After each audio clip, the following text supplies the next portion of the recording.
সৈয়দনা আদম পৃথিবীতে আসলেন, এসে থাকতে শুরু করলেন। দিন গড়িয়ে রাত আসে, মাস গড়িয়ে বছর আসে, বছর যায় বছর আসে।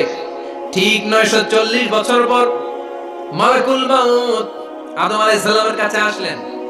বললেন, আনা মালাকুল মাউত উকিলা বিকুম, আপনাদের জন্য আল্লাহ আমাকে বানিয়েছে রূহ কবজ করতে। ও আদম, আবুল বাশার, পৃথিবীর প্রথম মানব, প্রথম নবী, আপনার সময় শেষ, রেডি হন। কি হন?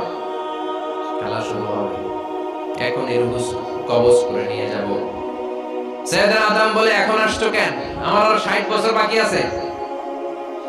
মালাকুল মাউত বলে, না, আপনি রূহের জগতে আল্লাহর কাছে আপনার সন্তান দাউদকে কয় বছর দিয়েছিলেন? 60 বছরের জন্য 940 বছর আপনার জন্য লেখা। আমি এখন আপনার রূহ কবজ করতে চাই। সৈয়দনা আদম বলে, আমি মানি না, আমি কাউকে দেই নাই। 60 বছর আমি দেই নাই, আমি আরো বাঁচব, আমি আরো বাঁচবো, 60 বছর আমি বাঁচবো, আমি দেইতেই নাই। যাও। মালাকুল মাউত আল্লাহর যে বলে, আল্লাহ দেয় নাই বলে। আসলে ভুলে গেছে, আসলে আফাতুল ইলমি আন-নিসিয়ান, মানুষ ভুলে যায়, মানুষ বড্ড ভুলে যায়।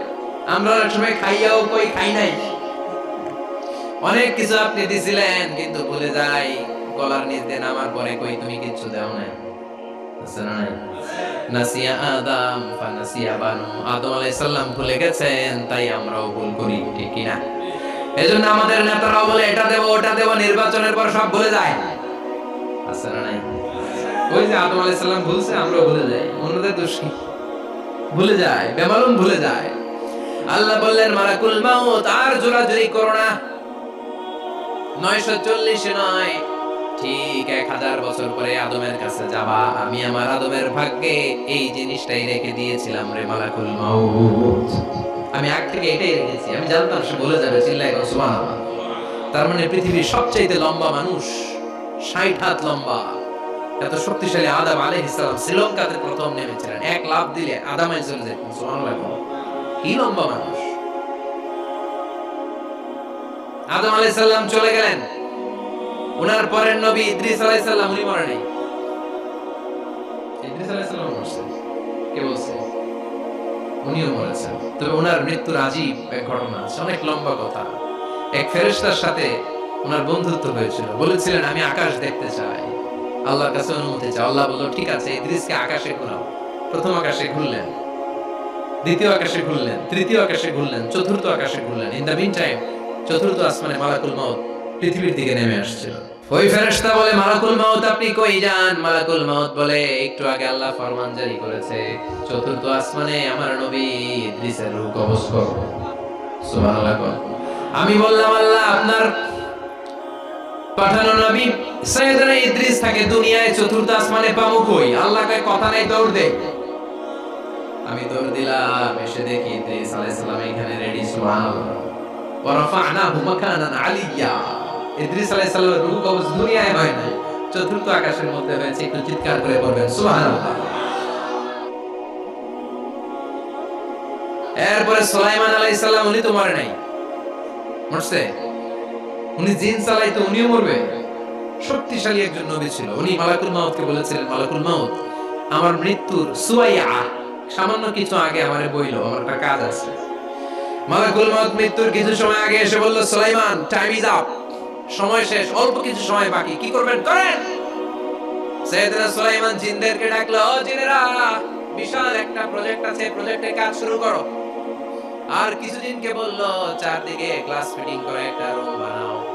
সাইয়েদনা সুলাইমান আলাইহিস সালাম গ্লাস ফিটিং করা রুমের ভেতরে ঢুকলেন। এই রুমে ঢোকার দরজা নাই, হাতে একটা লাঠি নিলেন। কি নিলেন? লাঠির মধ্যে ভর করে দাঁড়িয়ে রইলেন আর জিনদের দিকে তাকিয়ে রইলেন। জিনেরা এত বদমাশ ছিল, সাইয়েদনা সুলাইমান দাঁড়িয়ে না থাকলে কাজ করতো না। ছিল ফাঁকিবাজ। কি ছিল? দাঁড়ায় না থাকলে আজও লোকজন কাজ করতে চায় না, ঠিক কি না? মালিক দাঁড়ায় থাকলে ঠিকই কাজ হয়ে যায়। সুলাইমান আলাইহিস সালাম লাঠির মধ্যে ভর দিয়ে দাঁড়িয়ে রইলেন আর বললেন, কাজ করো। জিনেরাও কাজ শুরু করলো। ওদিকে মালাকুল মাউত এসে বলল, সুলাইমান সময় তো শেষ। সুলাইমান বলে, সমস্যা নাই, রূহ কবজ কর। উনি লাঠির মধ্যে ভর দিয়ে দাঁড়িয়ে রইলেন। গ্লাস ফিটিং করা রুমের ভিতরে কোরআন সাক্ষী। মালাকুল মাউত ওইভাবে লাঠিতে ভর দেওয়া অবস্থায়, দারুণ অবস্থায় সাইয়েদনা সুলাইমান আলাইহিস সালামের রূহ রুহু কবজ করে নিলেন। উনি এমন ভাবে দাঁড়িয়েছেন, রুহু চলে গেল, লাশ হয়ে দাঁড়িয়ে রইলেন, লাঠির মধ্যে দাঁড়িয়ে আছেন, জমিনের মধ্যে লুটিয়ে পড়ে নাই। সুবহানাল্লাহ। জিনগুলো দূর থেকে ভাবলো বস তো দাঁড়ায় আছে। কে দাঁড়ায় আছে? জিনেরা মনে করছে বস দাঁড়ায় আছে, কাজ করতে হবে। করতে করতে পুরো প্রজেক্টের কাজ শেষ। ইন দ্য মিন টাইম ঝিঝি পোকা, উই পোকা, যেই পোকা কাঠ খেয়ে ফেলে, এই কাঠ খাওয়ার পোকা সুলাইমান আলাইহিস সালাম লাঠির ভেতরে ঢুকে লাঠিও খেয়ে ফেলেছে। সাইয়েদনা সুলাইমান আলাইহিস সালাম ধপাস করে জমিনে পড়েছে। আর জিনেরা কয় হায় হায়, খালি খালি কাম করছে এতদিন।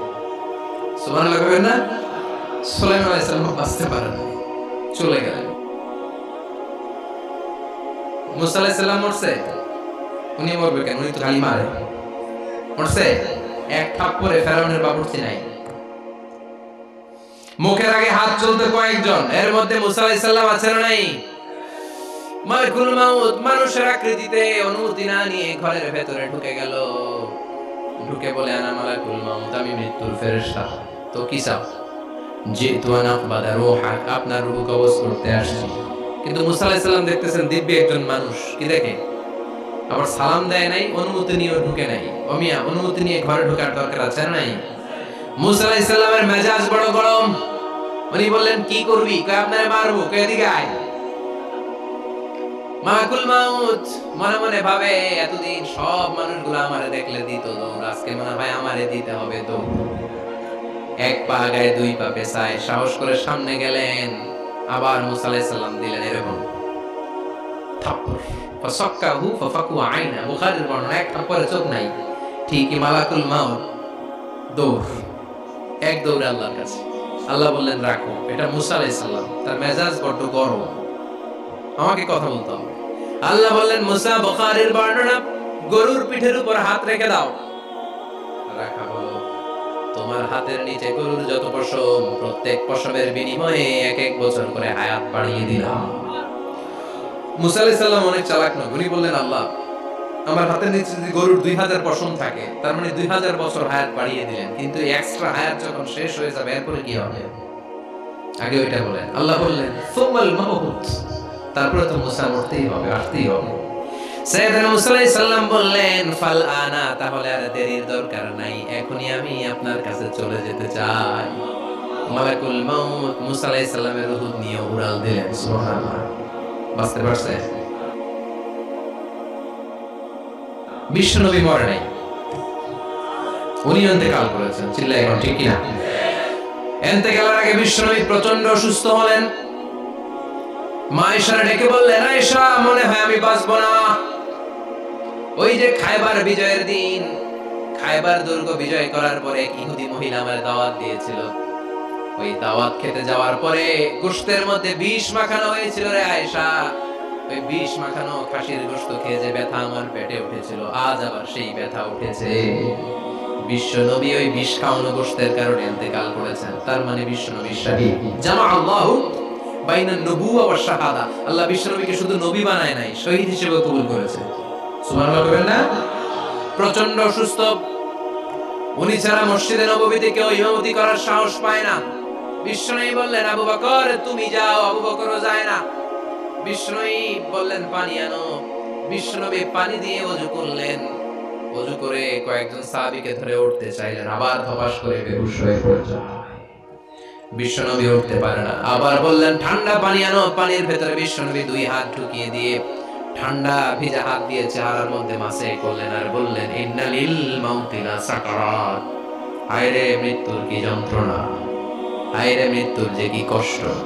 ও মিয়া, বিশ্বনবী যদি মৃত্যুর কষ্টে কাতরায়, আমাদের অবস্থা কি? আমাদের নসিবে কি আছে? আল্লাহ তুমি বাঁচাও, পড়ে না আমি। বিশ্বনবী কাঁদছেন, সাহাবারা একের পর এক দেখতে আসে, কান্নার রোল পড়ে গেল চারদিকে। বিশ্বনবীর কলিজার টুকরা নয়নের পুটুলি সাইয়্যিদাতুনা ফাতিমা বিশ্বনবীর কান্না সহ্য করতে পারে না। বিশ্বনবীকে ধরে ফাতিমা, সাইয়্যিদাতুনা ফাতিমা বিলাপ করা শুরু করে দিলেন, চিৎকার দিয়ে কান্নাকাটি শুরু করে দিলেন আর বললেন ওয়া কুরবাবা, ওয়া কুরবাবা, হায় হায় আমার বাবার কি কষ্ট, আমার বাবার কি কষ্ট হচ্ছে। বিশ্বনবী বললেন ফাতেমা তুমি কেঁদো না, আমার কষ্ট আজকের পরে আর থাকবে না, আজকে তোর বাবার সব কষ্ট বন্ধ হয়ে যাবে। কি যেন কানে কানে বললেন, ফাতেমারও কেঁদে দিল। আবার কানে কানে কি যেন বললেন, ফাতেমা হেসে দিল। বিশ্বনবীর ইন্তেকালের অনেক পর মা আয়েশার কাছে ফাতেমা বললেন, আমি যখন প্রথমে কেঁদেছিলাম আব্বা বলেছিল আমি আর বাঁচবো না রে ফাতেমা। আবার কানে কানে একটা কথা বলার পরে হেসেছিলাম, আব্বা বলেছিল আমার পরে আমার পরিবার বর্গের মধ্য থেকে সর্বপ্রথম তোমার সাথে আমার দেখা হয়ে যাবে রে ফাতেমা। অল্প কয়েক মাসের ব্যবধানে সাইয়েদাতুনা ফাতেমা উনিও ইন্তেকাল করলেন। বিশ্বনবী শোয়া থেকে উঠতে পারে না। এক সাহাবীকে দেখলেন মেসওয়াক করছে। বিশ্বনবী মেসওয়াকের দিকে তাকিয়ে রইলেন। বিশ্বনবীর নিথর দেহটা পড়ে আছে। আয়েশা যে বলবে আয়েশা মেসওয়াক দাও, বলতে পারে না। মা আয়েশা বুঝতে পেরে মেসওয়াক আনলেন, বিশ্বনবীকে মেসওয়াক করিয়ে দিলেন। এবার বিশ্বনবী বললেন, ও আবু বকর শোনো, আল্লাহ আমাকে অপশন দিয়েছে। কি দিয়েছে?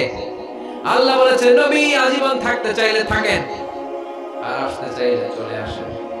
আমি থাকতে না চেয়ে আল্লাহর কাছে চলে যাওয়ার ইচ্ছা করলাম।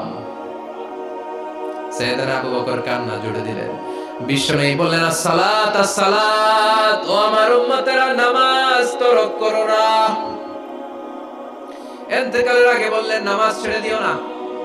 আর বললেন, ওমা মালাকাত ঈমানুকুম, তোমাদের অধীনস্থ কর্মচারীদের সাথে খারাপ আচরণ করো না। ঘাম শুকানোর আগে পয়সা দিয়ে দিও। আর হাত দুটো উঁচু করে বললেন, আল্লাহুম্মা ইলা রাফিকিল আ'লা, ও আল্লাহ আমি আপনার কাছে যেতে চাই। এই কথাটা বলে বিশ্বনবীর হাত দুইটা থপাস করে জমিনে পড়ে গেল। বিশ্বনবীও চলে গেলেন। থাকতে পেরেছে কেউ? চিল্লায় বলেন। এজন্য আমরা আল্লাহর কাছে ঈমানি মৃত্যু চাই। কি মৃত্যু? আমরা উত্তম মৃত্যু চাই। চিল্লায় বলেন কি মৃত্যু? এজন্য মরণের আগে ঈমান নিয়ে মরার দরকার আছে না নাই?